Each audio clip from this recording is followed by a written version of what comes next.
Bonjour à tous et bienvenue à ce 15e cours de la série 30 jours 30 lettres. Aujourd'hui on va parler d'éducation.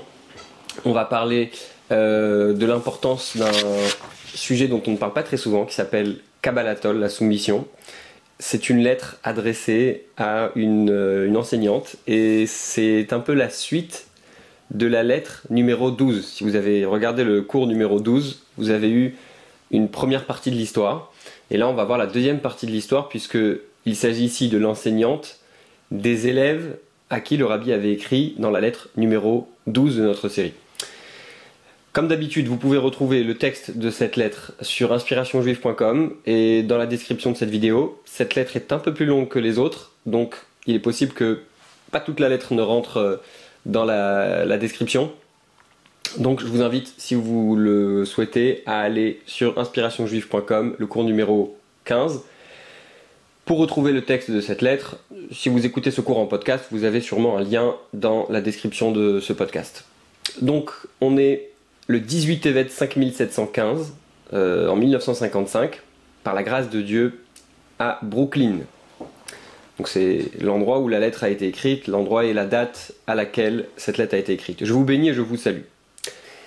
Très intéressant, comme d'habitude, on a cette attention du rabbi qui est très chaleureuse de dire à cette personne, ça fait longtemps que je n'ai pas entendu de vos nouvelles, donc ça commence avec ce sujet-là. On va ensuite voir 5 sujets dans cette lettre, 5 sujets généraux, et on va tout de suite commencer. Donc je fais réponse à votre lettre du 26 qui se lève, qui faisait suite à un silence particulièrement long. Même si l'on prend en compte les arguments que vous y avancez, votre explication n'est pas recevable. Donc c'est presque une plainte du rabbi, une exigence que cette personne lui écrive plus souvent et qu'elle lui fasse part de ce qui se passe dans sa vie plus souvent. On en a parlé déjà dans les autres cours, donc on ne va pas s'arrêter longtemps là-dessus. Mais en tout état de cause, il est inutile de se plaindre du passé. Ça, c'est quelque chose de très important de manière générale. C'est intéressant que ce soit mentionné ici, mais c'est un sujet très général.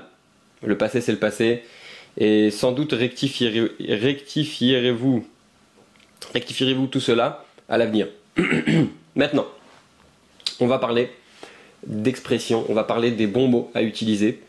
On sait que quand on s'exprime, les mots que l'on va dire ont un impact qui est très très fort.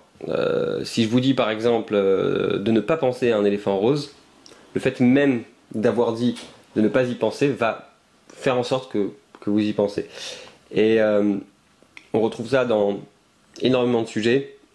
Si on va dire de quelqu'un qu'il n'est pas bête, eh bien, ce qui va s'imprimer dans notre esprit, c'est le mot bête, la bêtise.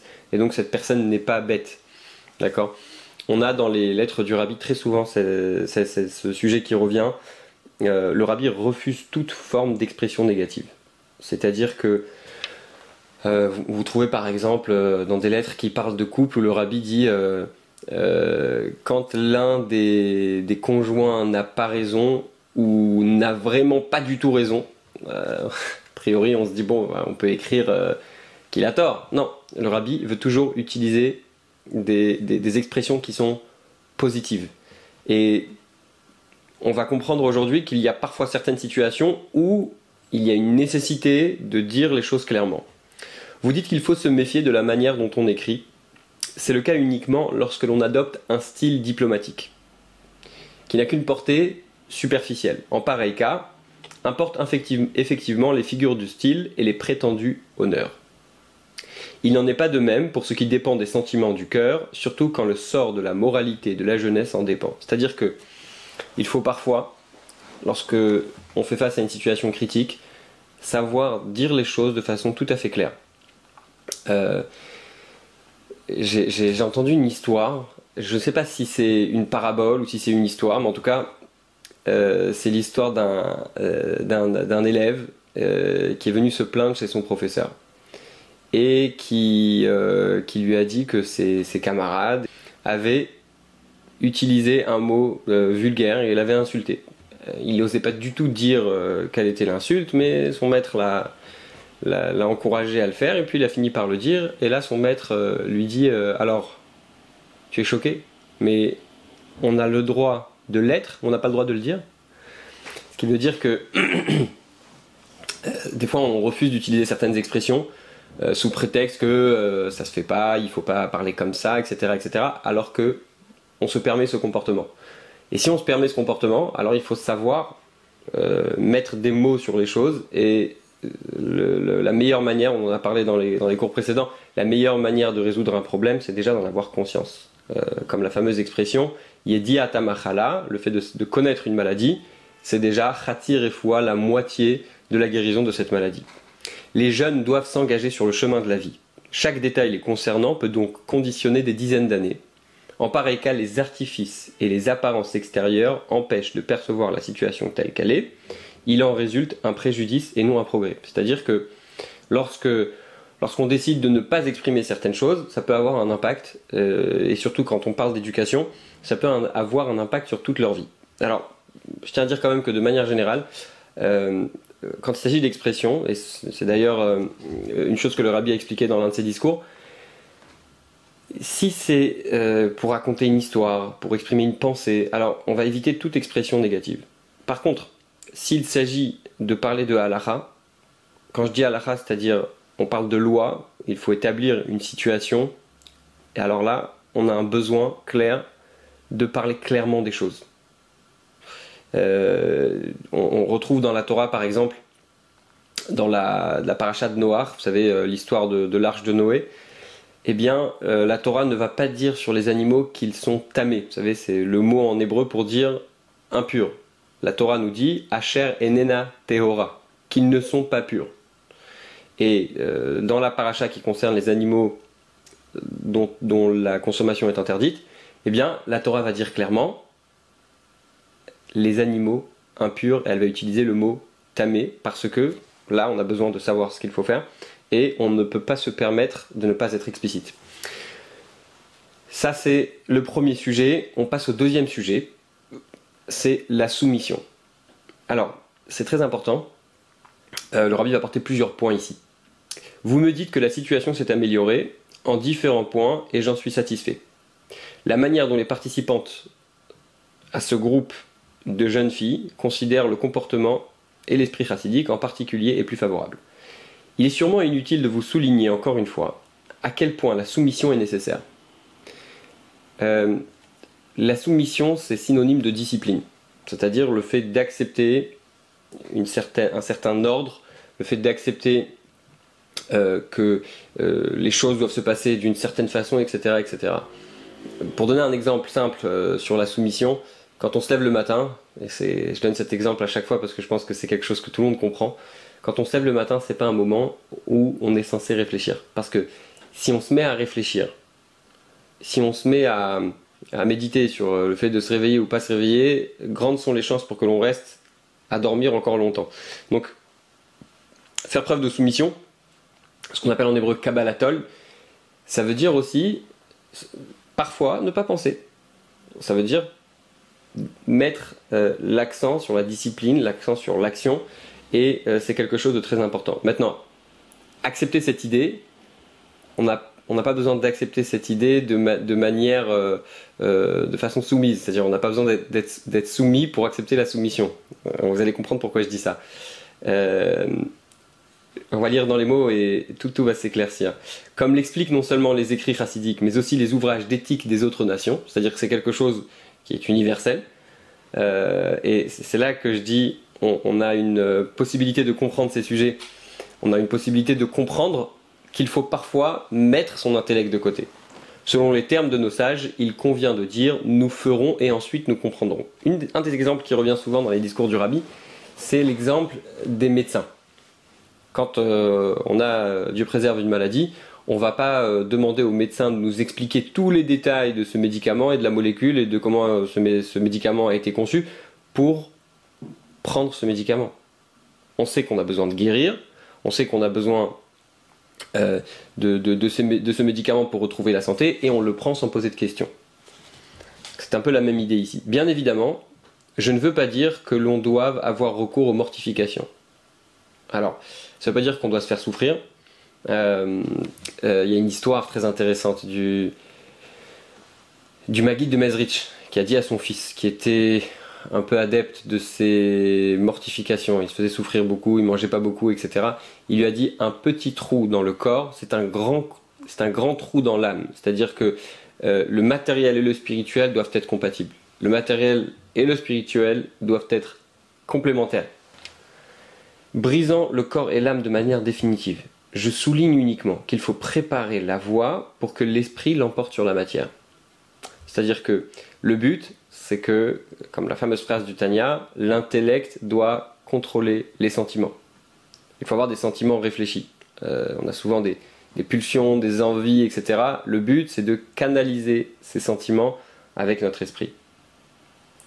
La vérité sur le mensonge est donc le bien véritable sur le mal, car au final, c'est ce bien-là qui doit être recherché dans l'existence ici-bas. Il est dit néanmoins que l'homme naît comme un ânon sauvage. Alors, qu'est-ce que ça veut dire? Un enfant n'a pas de discipline, par définition. Encore une fois, souvenez-vous de cette idée. L'intellect a un contrôle sur les émotions. Un enfant, surtout un nourrisson, n'est que émotion. C'est-à-dire que un enfant va se lever au milieu de la nuit à 3 heures du matin, va pleurer, réveiller ses parents, et il ne va pas considérer que c'est un problème. Et c'est très bien comme ça, parce que c'est la seule façon pour lui de se nourrir, donc le bon Dieu fait bien les choses. Simplement, quand on grandit, et que l'on est capable de subvenir à nos propres besoins, eh bien, on a besoin de réaliser qu'il faut faire preuve de discipline. Et il est précisé aussi que les lèvres de l'étrangère sont agréables, et c'est seulement par la suite que le goût qu'elle laisse est amer comme de l'absinthe. Alors là, c'est une phrase qui vient, je pense, de Michelet, les Proverbes, qui fait référence à une idée très connue sur le bien et le mal. Alors, quand on fait une mitzvah, quand on fait une bonne action, eh bien, ça demande un certain effort. C'est toujours difficile au début, et ce n'est qu'avec le temps qu'on va découvrir les bienfaits de cette mitzvah. Contrairement aux mauvaises actions, aux avérotes, aux fautes, c'est souvent agréable au début. Et avec le temps, on réalise que ça fait plus de mal que de bien. Donc c'est un peu l'expression ici, le goût qu'elle laisse est amer comme de l'absinthe. Il faut donc agir d'emblée et le faire avec soumission. C'est-à-dire que, c'est quoi la soumission? C'est le moment où on décide que je vais me retenir un petit peu. Ça va être difficile, mais je sais que derrière, je vais récupérer beaucoup. Et que derrière, je vais me sentir beaucoup mieux après, et après avoir adapté cette attitude. Plus une telle approche est adoptée avec profondeur, et plus l'on comprend rapidement qu'elle ouvre la voie vers le bien et la vérité.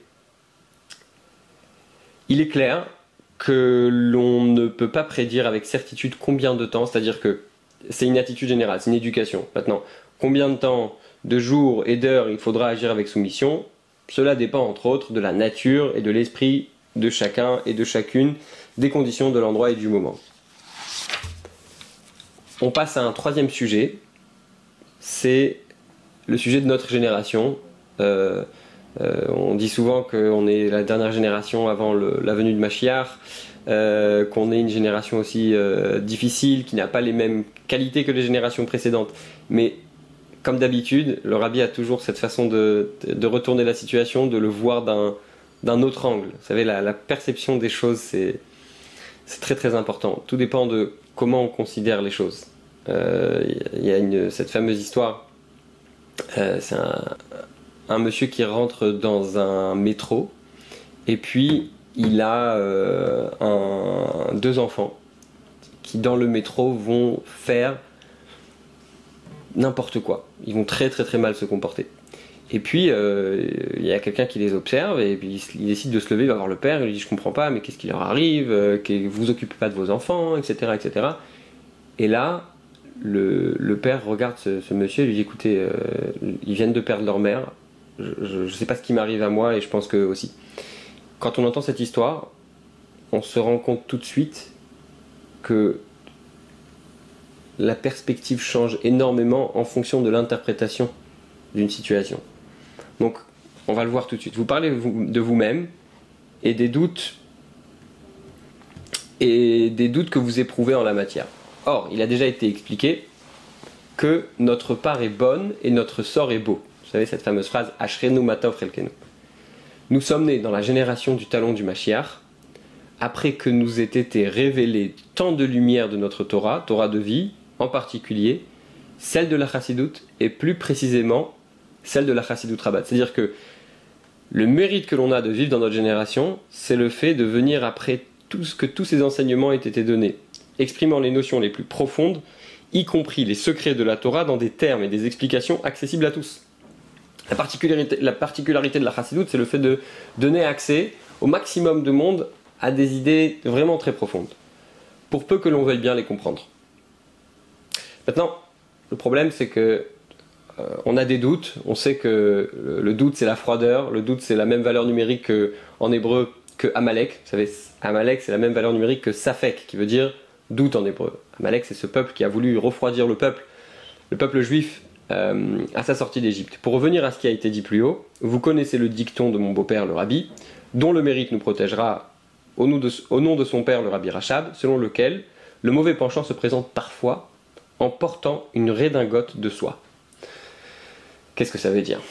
Alors, le Yetzer Hara, le mauvais penchant, se présente à nous parfois en nous encourageant à faire des mitzvot. Je ne peux pas m'empêcher de penser à cette fameuse idée. Vous savez, quand on offrait un korban, on offrait un sacrifice, on décidait de donner quelque chose au temple, eh bien, il y a ce qu'on appelle Tumura, les lois de Tumura, c'est-à-dire les lois de l'échange. Si on a promis d'offrir quelque chose au temple, je parle à l'époque où le temple était vivant et on l'espère avec la venue du Mashiach très bientôt, on ne pouvait pas remplacer cette offrande.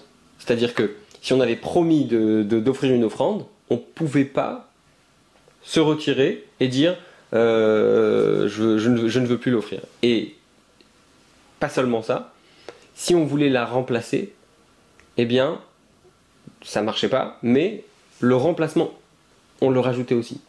C'est-à-dire, je veux offrir un agneau et finalement, je me dis non, j'ai envie d'offrir un mouton, bah, je vais devoir offrir les deux.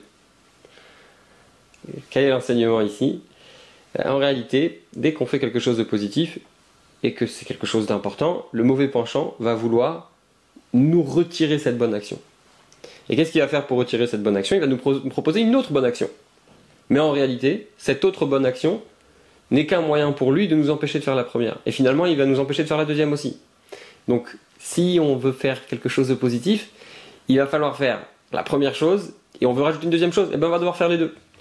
Donc, encore une fois, le Yetzer Hara porte parfois une redingote de soie. Redingote, vous savez, c'est le fameux sirtouk, l'habit des chassidim pendant Shabbat, afin de mieux abuser l'homme. Donc ça, c'est la technique du mauvais penchant.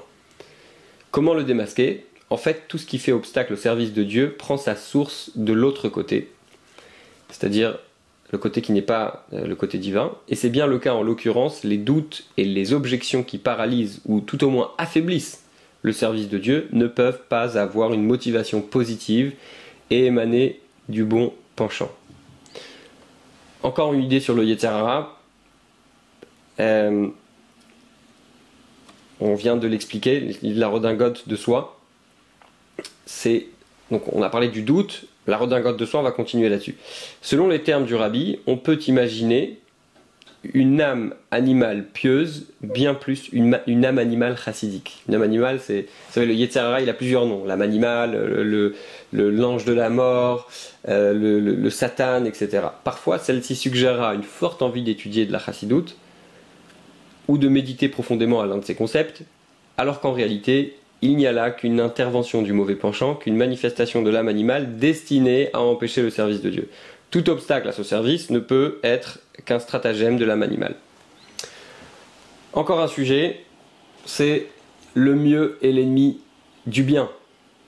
En fait, c'est un peu le même sujet, mais exprimé dans d'autres mots. Vous me dites que vous désirez exercer une influence sur les autres, mais à votre sens, vous ne possédez pas les connaissances et la culture nécessaires pour cela. C'est souvent la réponse que j'entends des gens quand je discute avec eux, je leur dis mais pourquoi tu ferais pas ci et ça, etc. Ils me disent non mais moi je suis pas rabbin, je suis même pas si religieux que ça, etc. Mais c'est pas vrai parce que on a tous la capacité, on a tous la possibilité d'influencer. On a tous la capacité de faire quelque chose, on va le voir ici. Même si c'était effectivement le cas dans notre génération en particulier et à toute époque en général, on a le devoir, lorsqu'on ne peut pas apporter l'intégralité, de donner ce qui est en son pouvoir et de prier Dieu afin qu'il accorde un plus large potentiel. Ce Shabbat, je parlais avec un ami qui me dit qu'est-ce que disent les rabbins sur la situation dans le monde, sur l'Ukraine, etc., etc. Alors je lui ai dit, écoute, on souhaite tous la paix et on n'est pas des politiciens, on aide les gens comme on peut, et la question c'est pas ce que va faire le monde, la question c'est qu'est-ce que nous on va faire. Cette fameuse parabole de ce monsieur qui voulait changer le monde et qui finalement s'est rendu compte que la meilleure façon de changer le monde c'était de changer soi-même. Donc on a tous la capacité, on a tous la possibilité, si Dieu nous a mis dans ce monde, c'est qu'on a une mission, c'est qu'on a une opportunité de pouvoir changer quelque chose. En revanche, une telle situation ne justifie nullement que l'on cesse d'apporter aux autres. Bien plus, si l'on considère ce qui se passe en Terre Sainte, donc le Rabbi parle d'Israël, puisse-t-elle être restaurée et rebâtie, donc c'est le souhait de la venue du Mashiach, on peut observer les ondes de l'incrédulité et de la guerre menée contre la tradition. Malheureusement, au début de la terre d'Israël, et même si c'est encore un petit peu le cas aujourd'hui, il y avait une certaine opposition aux valeurs de la Torah, et donc lutter contre cette opposition, c'est en renforçant les valeurs de la Torah, qui sont de plus en plus fortes. Quiconque a le pouvoir d'intervenir en la matière ne peut donc absolument pas se permettre de battre en retraite. Souvenez-vous que le Rabbi parle ici à une enseignante, et que l'éducation était le sujet le plus important aux yeux du Rabbi. Il y a le Rav Ben Tolila, qui est l'émissaire du Rabbi en Afrique.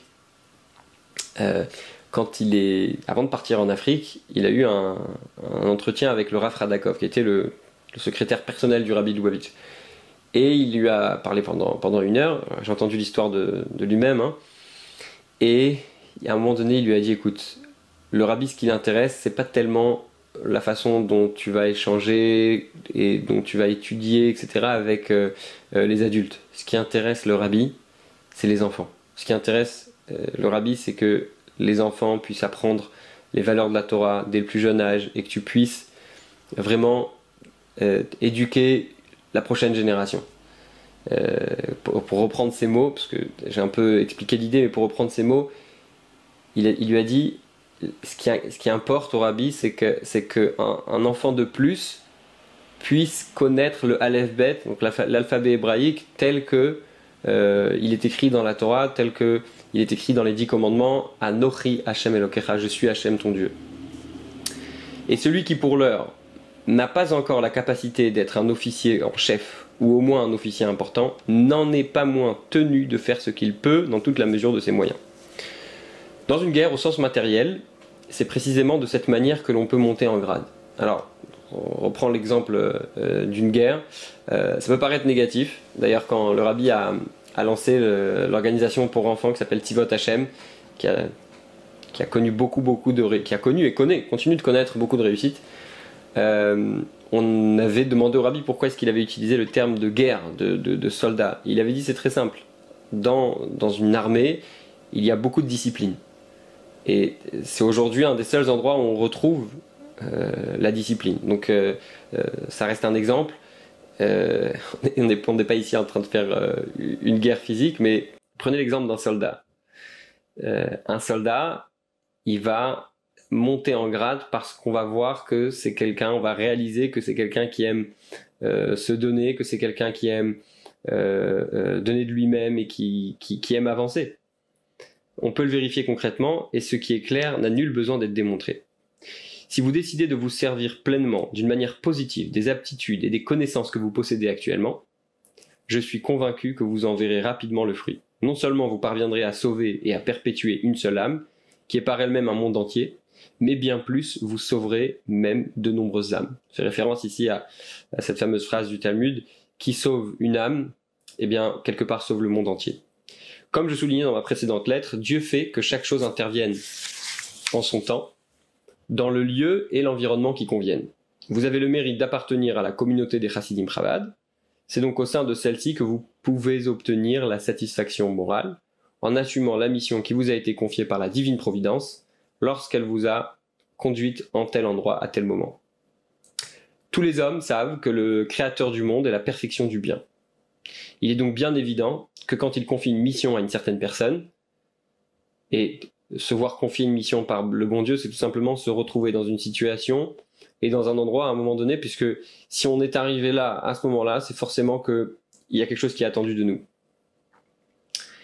Il lui donne d'abord les moyens et les possibilités de la mener à bien. Puisse Dieu faire que vous utilisez pleinement les forces qui vous sont accordées. 5e sujet, c'est le sujet des Farbrengen. Farbrengen, ce sont les fameuses réunions chassidiques dans lesquelles on prend un petit lechaïm et on chante des chants chassidiques, et puis on échange sur des paroles de Torah, etc. Et là, on va voir un aspect intéressant dans ce qu'est le Farbrengen. Vous décrivez la réunion chassidique des jeunes filles, l'expérience, ici même et dans d'autres endroits, a fait la preuve qu'en attirant ces jeunes filles personnellement à l'action, par exemple en leur donnant elles-mêmes la parole, c'est-à-dire que une des grandes idées dans l'éducation, c'est de faire participer les élèves. Et on suscite un plus grand enthousiasme et un plus vif intérêt chez les participantes. Les représentations que vous organisez de temps à autre, c'est une sorte de colloque, sont une excellente initiative. Néanmoins, il faut prendre garde aux interdictions de la Torah que l'on néglige couramment. Par exemple, le fait que une femme ne portera pas un vêtement d'homme. Donc le rabbi encourage cette personne à ce que la pudeur soit respectée pendant ces moments, et donc le chant en public ou la mixité ne sont pas souhaitables. À l'occasion du Dishvat qui approche, il serait bon de proposer aux jeunes filles, au moins aux plus âgées d'entre elles, que chacun rédige un essai. Donc qu'ils écrivent qu'ils rédigent un texte sur le rabbi précédent, donc le beau-père du rabbi. Vous savez, quand on écrit quelque chose, on l'intègre beaucoup plus. Il y a ce fameux Hayom Yom. Hayom Yom, c'est un livre que j'aime beaucoup, dans lequel on retrouve chaque jour une phrase, une idée. Et dans l'une de ces citations, on retrouve Ukne lecha chaver. C'est une citation des maximes de nos pères qui veut dire Ukne, donc tu t'acquerras un ami. Et Ukne lecha chaver, on peut aussi le lire Vekane, la plume sera ton ami. C'est-à-dire que si on veut intégrer les choses, et comme avec des amis, on partage parfois certaines choses, mais avec le stylo, en écrivant les choses, on peut intégrer les choses de manière très très forte. Donc rédiger un essai sur l'un des aspects de l'œuvre de mon beau-père le rabbi, dont le mérite nous protégera, par exemple sur ses causeries, donc sur ses discours. Je vous adresse ma bénédiction pour que vous intensifiez votre participation à l'éducation des jeunes filles, conformément à la volonté de nos saints maîtres, que votre effort soit récompensé et que vous conceviez beaucoup de satisfaction de vos enfants. J'attends de vos bonnes nouvelles dans tous ces domaines, avec ma bénédiction pour qu'il en soit ainsi, au plus vite, et que en tout ce qui vient d'être dit. On a beaucoup de choses à prendre de cette lettre, simplement l'éducation, la soumission, la façon de s'exprimer, mais l'essentiel c'est d'aller et de s'investir et de pas se dire qu'on n'a rien à apporter. On a tous quelque chose de spécial et on a tous la possibilité de faire une différence.